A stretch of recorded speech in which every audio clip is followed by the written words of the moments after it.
died on Halloween. Okay, in 1926 from a ruptured appendix. But details of his demise remains mysterious to this day. Okay, so people, he had to have planned this, because who passes away on Halloween?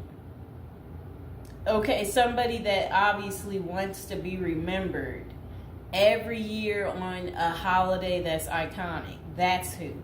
And now would be a good time to like the video and to subscribe to my channel. So for over 30 years, Harry Houdini dazzled audiences with his different stunts and superhuman endurance. So what finally put him 6 feet under? The Hungarian-born escape artist jumped off bridges while handcuffed and wearing leg irons. He slithered out of sealed milk cans filled with water, and he devised a Chinese water torture cell in which he submerged and suspended upside down by his ankles. None of those did he. I guess he was able to get out and survive. So Houdini's heart-pounding getaways usually involve a healthy dose of trickery, and but they were also genuine risks. In 1915, Houdini nearly suffocated during a stunt in which he was shackled and buried under 6 feet of dirt. Houdini had made a career out of surviving the impossible, which only made the circumstances of his 1926 death all more mysterious. The 52-year-old performed before a packed audience in Detroit on October 24th, but was rushed to the hospital afterwards with an apparent case of appendicitis. He died just a week later on Halloween, leaving his legions of admirers bewildered. Okay, so an obituary in the New York Times expressed shock at the passing of the man who so often had seemed to thousands to be cheating the very jaws of death.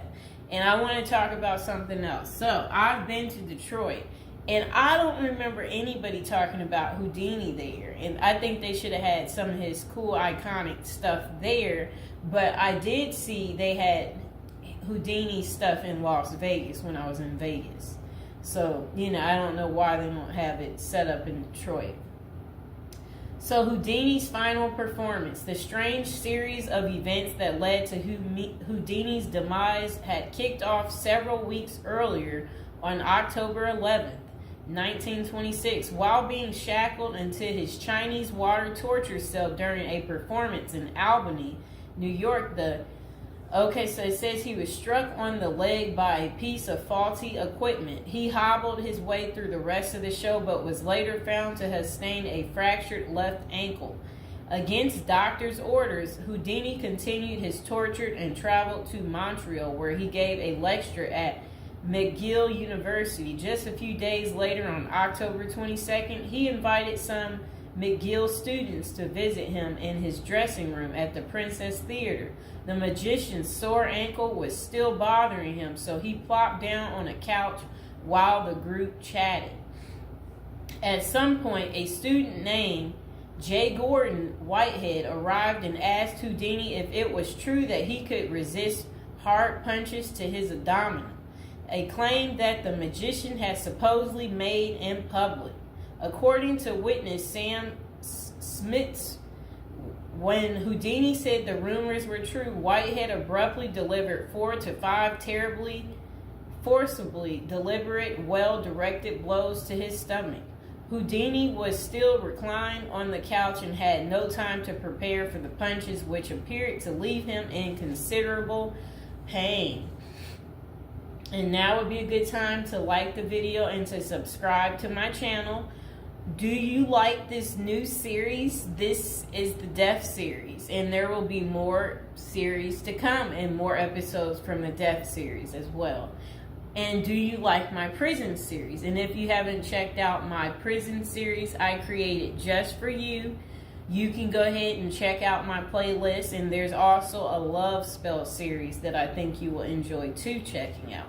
Okay, so Houdini brushed off the incident at the time, but that same evening he began to complain of discomfort and stomach cramps. His condition only worsened the next day when he boarded an overnight train to Detroit for a new run of performances. The magician developed severe abdominal pain, cold sweats, and fatigue, and his temperature rose to 104 degrees. A doctor suspected appendicitis and instructed Houdini to go to a hospital, but the performer insisted on taking the stage for his opening night show at Garrick Theater.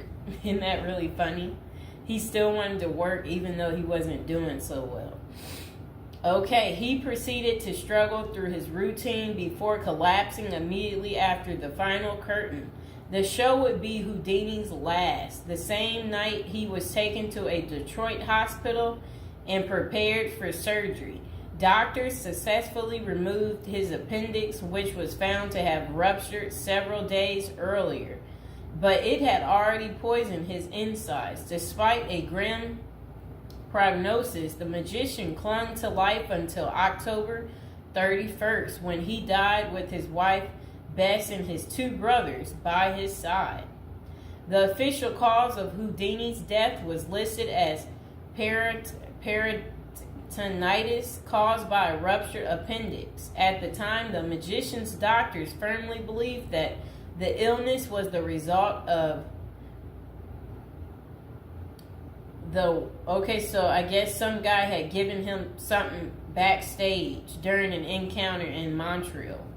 Okay, so such cases of traumatic appendicitis are extraordinarily rare. One study found only a couple dozen instances over a nearly 20-year period, but in 1926 the diagnosis was widely accepted. Houdini's life insurance company was even forced to pay his wife a double for accidental death. Okay, so doubts arise over the escape artist's death. Houdini was laid to rest in Queens, New York. And this is what his little, I never knew that was where he is. There he is right there. Okay, that was his tombstone. Okay, so look, maybe I can put that tombstone as the thumbtack, people. Okay, so Houdini was laid to rest in Queens on November 4th, 1926, but rumors about his unusual death have persisted ever since.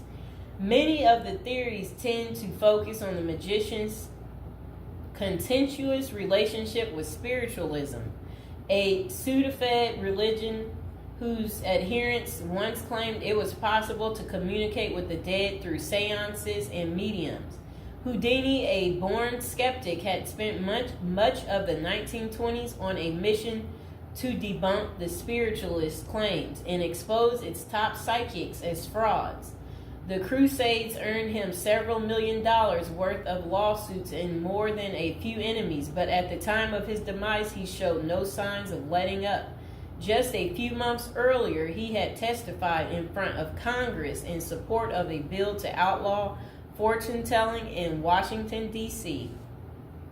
Could Houdini's meddling have gotten him killed?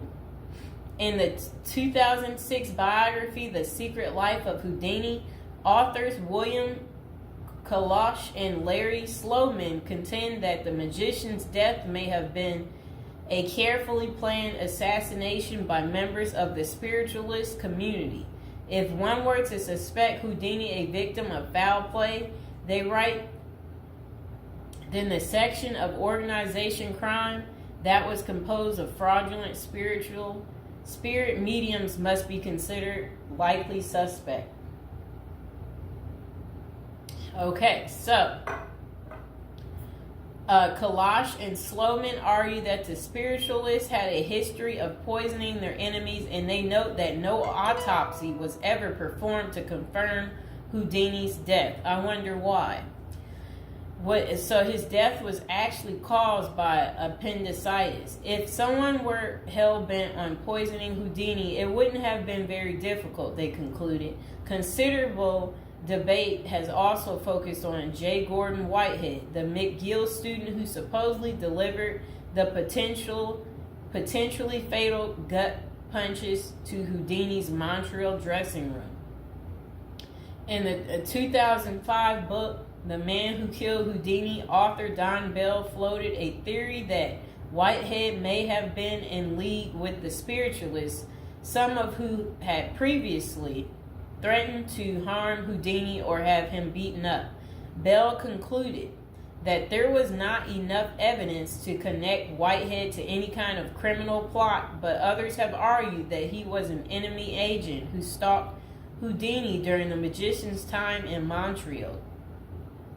Okay, so was Houdini murdered? The true cause of Houdini's demise may never be known for sure, but the majority of scholars tend to dismiss the murder theories as mere speculation.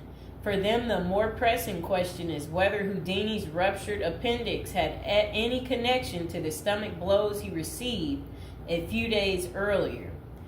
Don't forget to like the video, and if you're new to the channel, go ahead and hit that subscribe button. So while the evidence shows that such conditions is indeed possible, many consider it more likely that Whitehead's punches simply caused Houdini to ignore an already existing case of appendicitis. By the time the magician finally sought out treatment, the theory goes it was already too late. Interestingly, perhaps the most sought after source for information about Houdini's death is none other than Houdini himself in what amounted to his ultimate test of the spiritualist's claims. The magician promised his wife Bess that he would try to communicate with her from beyond the grave. Bess went to hold an annual Houdini seance for 10 years before finally abandoning the search in 1936.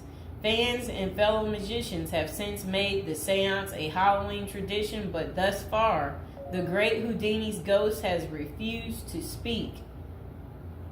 I wonder why. So I hope you guys enjoyed hearing about what happened to Harry Houdini and how he passed away on Halloween.